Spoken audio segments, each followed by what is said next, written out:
Halo, Hai. pernah ngalamin nggak?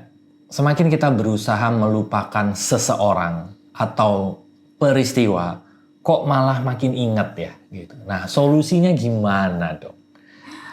Pertanyaan ini sebetulnya mungkin perlu ditelaah ulang ya. Benarkah solusinya dengan melupakan? Nah, ya Mundur kan? dulu ya. Iya. Atau jangan-jangan ada solusi lain yang sebetulnya lebih menyembuhkan dibanding melupakan.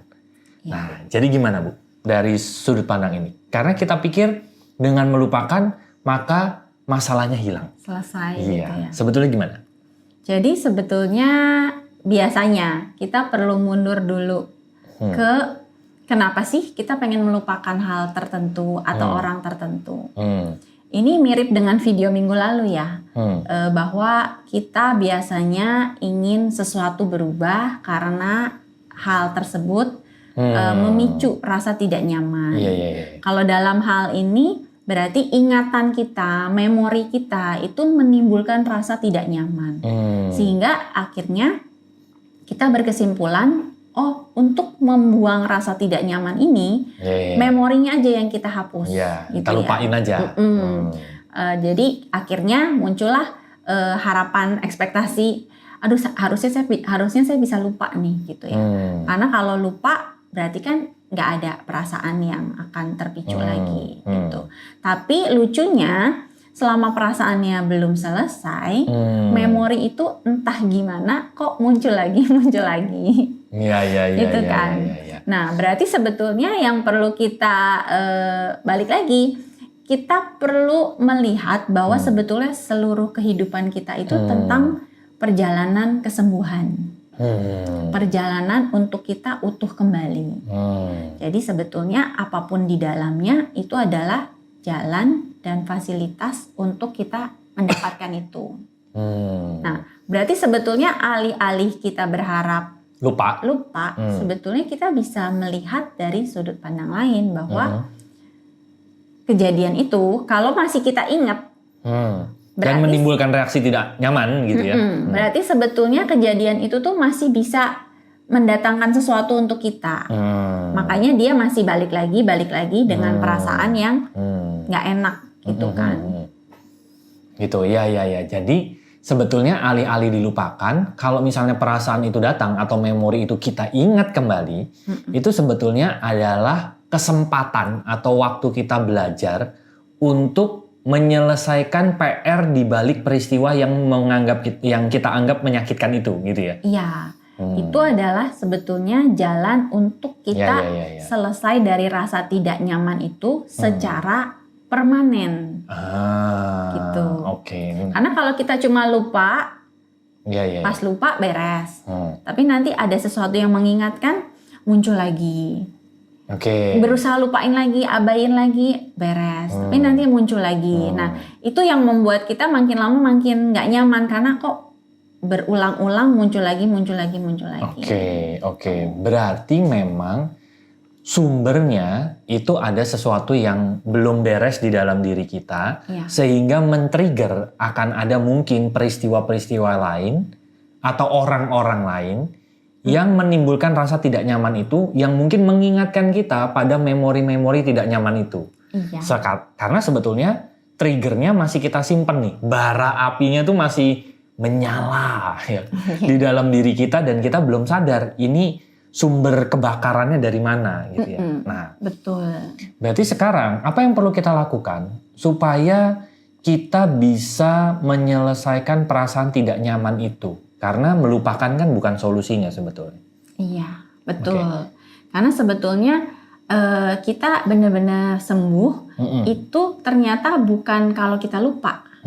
Tapi kita ternyata sembuh itu ternyata kalau kita masih bisa ingat kejadiannya, memorinya, orangnya, tapi perasaan kita sudah minimal netral aja. Kalau bisa nyaman, kalau netral pun itu sudah beres karena ingat tapi ya udah biasa aja gitu ya. Berarti kan kita tidak lagi tersiksa oleh memori-memori kita gitu. Kita tidak lagi menjadi korban dari memori dari masa lalu gitu ya. Nah, itu kita sudah melampaui namanya, gitu kan. Nah, gimana caranya ya sebetulnya kita kembali ke tujuan kenapa memori itu masih muncul gitu kan. Oke. Yaitu yang tadi, memori itu masih muncul sebagai petunjuk alarm pembawa pesan bahwa masih ada sesuatu dari dalam diri kita yang perlu kita beresin, yaitu rasa-rasa tidak nyaman yang terpicu dari memori-memori itu. Oke.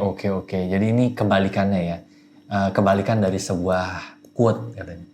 Kalau dulu quote-nya itu bilangnya lupa nama ingat rasa. Nah, kalau ini masih ingat nama tapi udah lupa rasanya gitu ya. Iya, udah biasa aja gitu ya, benar-benar. Oke. Nah, ingat rasa itu yang lebih dalam ya. Iya.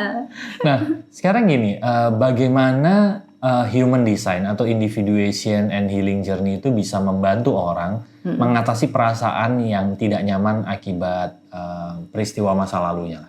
Memori-memori ya. Ya. Ya, sebetulnya yang tadi ya, kita selalu kembali ke dalam.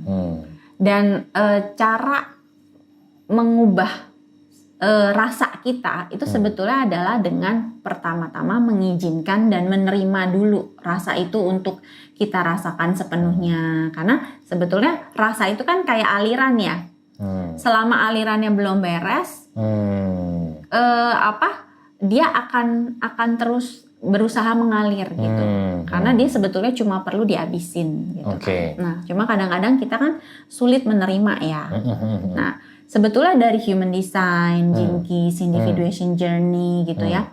Itu tuh kita jadi punya sudut pandang lain terhadap memori-memori tidak mengenakan.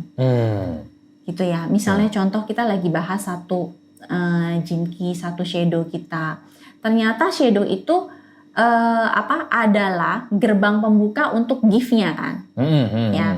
Nah, ternyata begitu kita menemukan bahwa shadow ini itu saya alami di memori yang ini. Nah, sekarang kita bisa melihat bahwa memori yang itu yang tidak mengenakan ternyata adalah jalan pembuka supaya saya bisa keluar dari rasa itu dan nyampe ke potensi yang sesungguhnya dari gift itu. Nah, cuma kan giftnya kebungkus oleh shadow dan lucunya shadownya itu diantarkan ke kita melalui memori tertentu, kejadian tertentu. Nah, begitu sudut pandangnya berubah bahwa ada berkat, ada gift, ada potensi yang ada di balik kejadian-kejadian tidak menyenangkan itu. Kita jadi punya minimal pertama kita punya lebih punya keikhlasan untuk menerima ya udah memori itu kejadian itu memang pernah terjadi. Dan malah bisa bersyukur dengan mengalami kejadian itu ya gitu. Betul. Ya. Jadi udah melampaui yang tadi nggak cuma netral gitu ya tapi bisa berterima kasih dengan kejadian bahkan dengan orang-orang itu gitu ya. Betul, dan bahkan bisa jadi dari kejadian atau orang-orang itu kita bertumbuh. Potensi kita keluar gitu hal-hal yang selama ini terpendam karena rasa tidak nyaman atau rasa-rasa emosi-emosi yang nggak enak itu gitu ya. Begitu itu selesai ternyata kita malah bisa keluar macam-macam gitu. Entah kreativitas, entah inspirasi, entah hati yang ringan, potensi dan lain-lain gitu. Menarik ya. Jadi selama ini yang kita anggap sebagai sesuatu yang buruk ternyata itu adalah gerbang kita untuk masuk ke gift kita, ke cahaya kita gitu ya.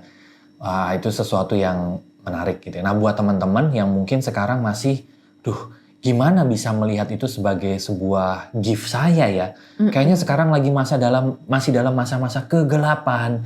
Bagaimana bisa melihat dari sudut pandang itu gitu ya. Atau dibantu gitu ya. Ini shadow mana sih yang memicu-micu atau memanggil-manggil memori-memori itu gitu. Teman-teman bisa cek di link di description. Di situ ada tombol WA. Nanti teman-teman bisa ngobrol di sana. Atau nanti teman-teman bisa melakukan private consultation atau melakukan individuation and healing journey gitu ya. Atau kita bisa ketemu setiap hari Kamis malam di webinar spesial di Lompatan Hidup gitu ya. Cek aja di description. Semoga nanti kita bisa ngobrol-ngobrol lebih lanjut. Oke, kita ketemu lagi di episode mendatang. Thank you. Bye-bye. See you.